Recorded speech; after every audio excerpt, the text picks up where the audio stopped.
Uh, Hello everyone. So today, one thing that I kind of wanted to discuss a little bit is a lot of the early tier list placements for Smash Ultimate's pre-release. I don't really want to get into all the specifics when it comes to like all the characters in general, but I do want to point out one character specifically, and that character is K. Rool. Um, when it comes to K. Rool, I think, like, obviously, if you've seen recent tier lists, he's being placed as a high or, yeah, the high, I wouldn't say even say low top, but he's essentially being placed as very, very good.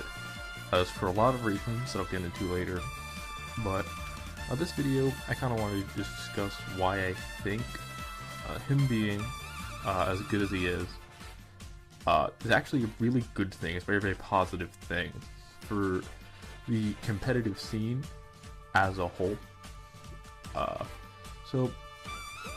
First off, before I talk about K. Rool specifically, I kind of have to give an overview of the character archetypes. So K. Rool is a heavyweight.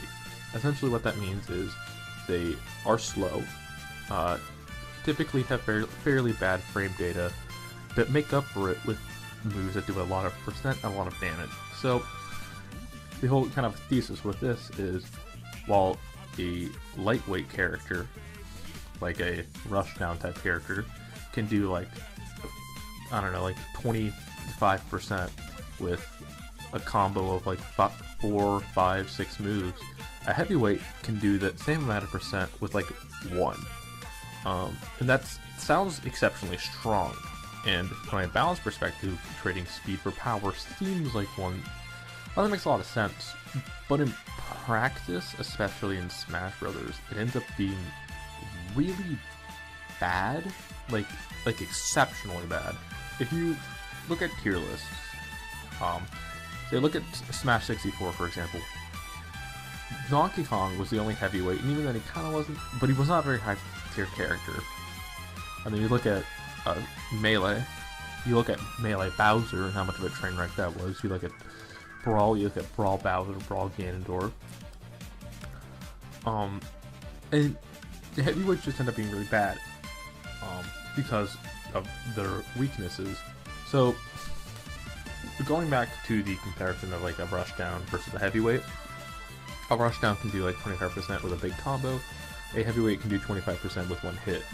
The difference between a rushdown and a heavyweight is a rushdown can land that combo, and a heavyweight kinda just can't do anything. The moves are too slow to hit a lot of the times, and so if you have a character who's a lot faster, they can just kind of completely invalidate a heavyweight.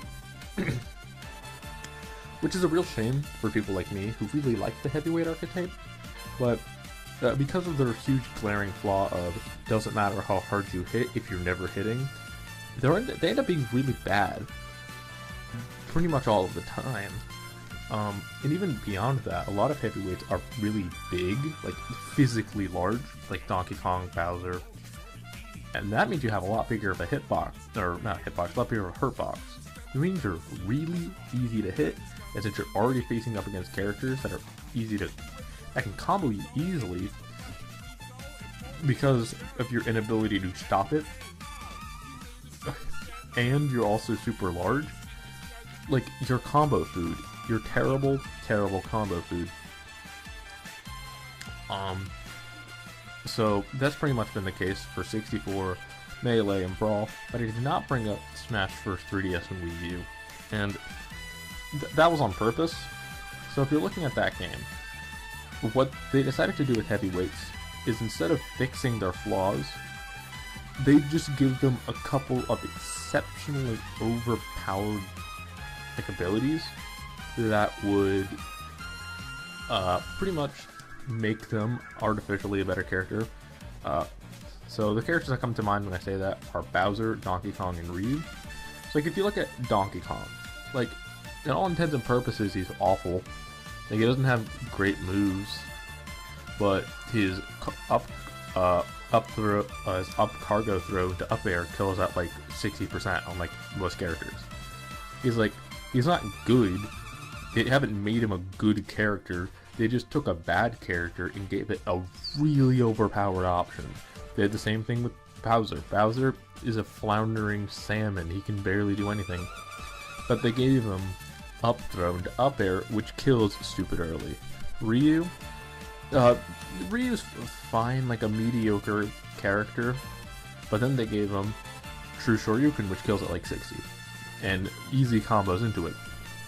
So really, Smash 4's balance mentality when it comes to heavyweights is don't fix the problems of the heavyweights, just give them such an overpowered option that they counterbalance that. And obviously that's not very good balance.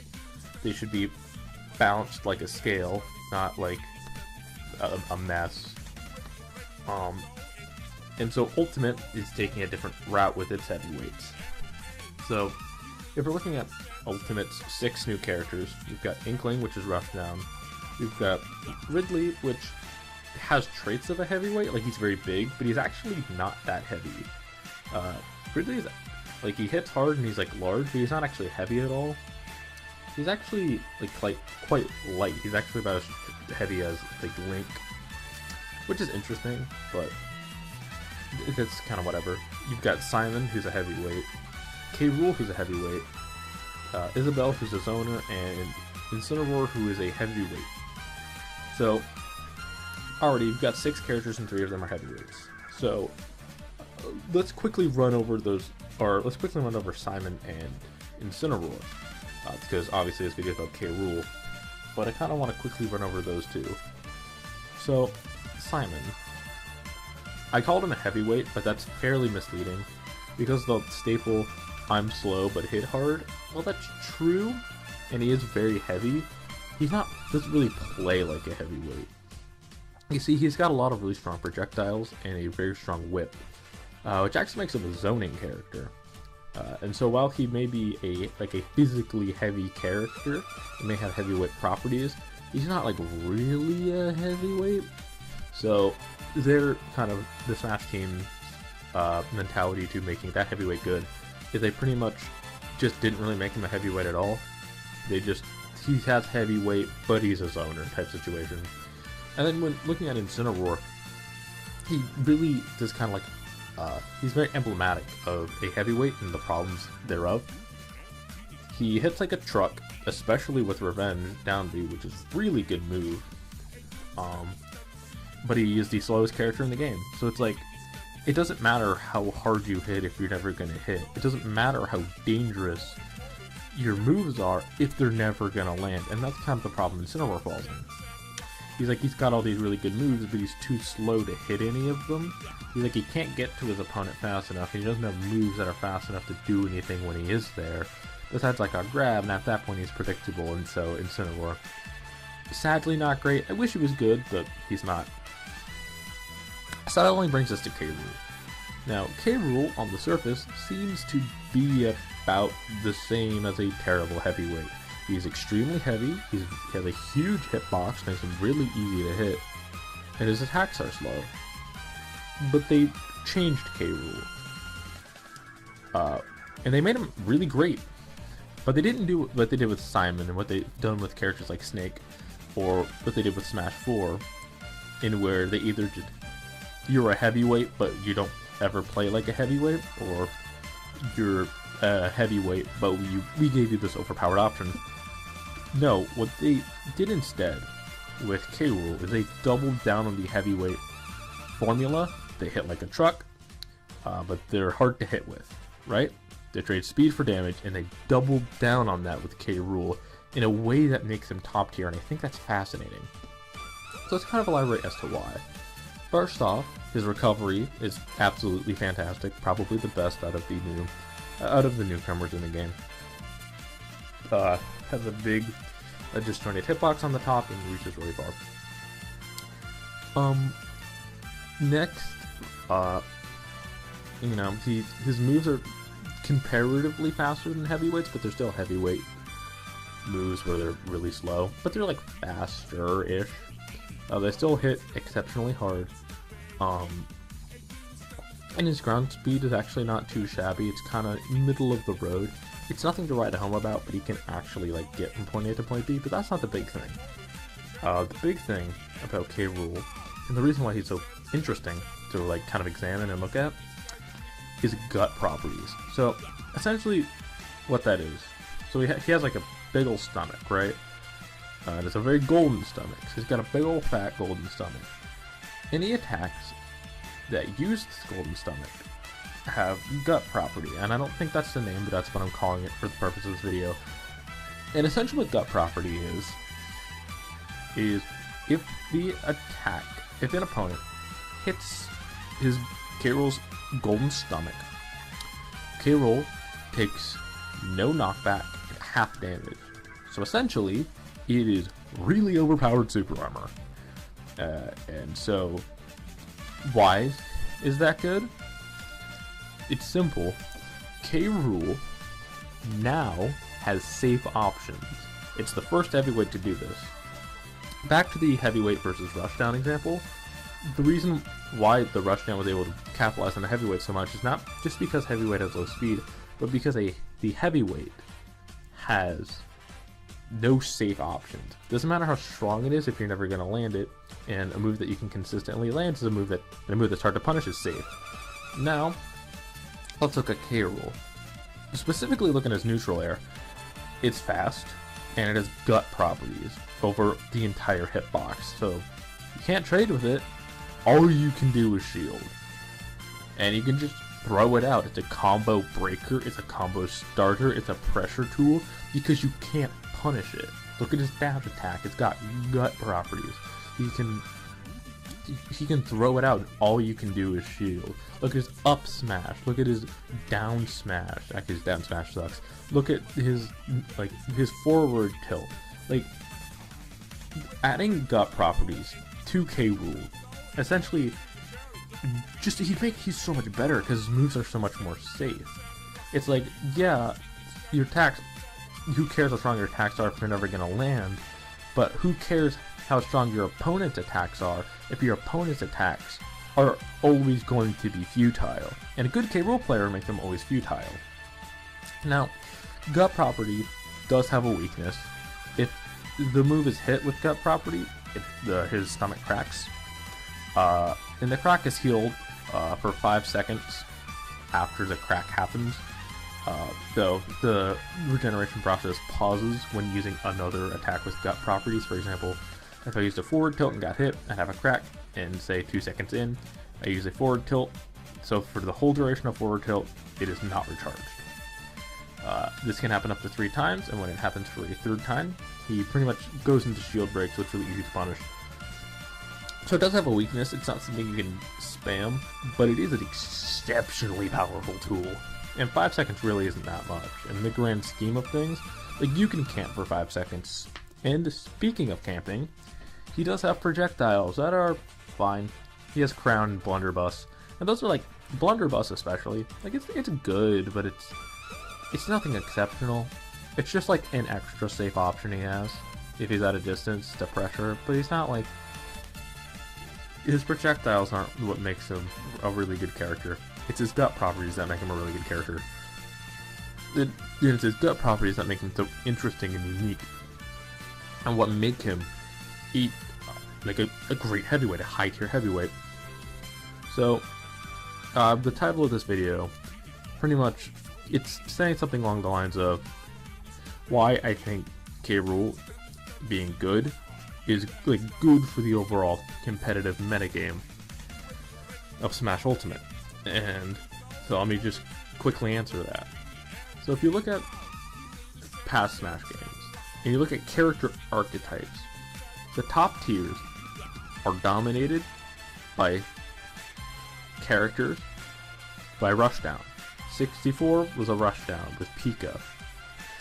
Melee was a rushdown with Fox. And then, if you look at Brawl and Smash 4 was a combo heavy character who was pretty much a rushdown disguised as like a combo character, and then Meta Knight was a mess.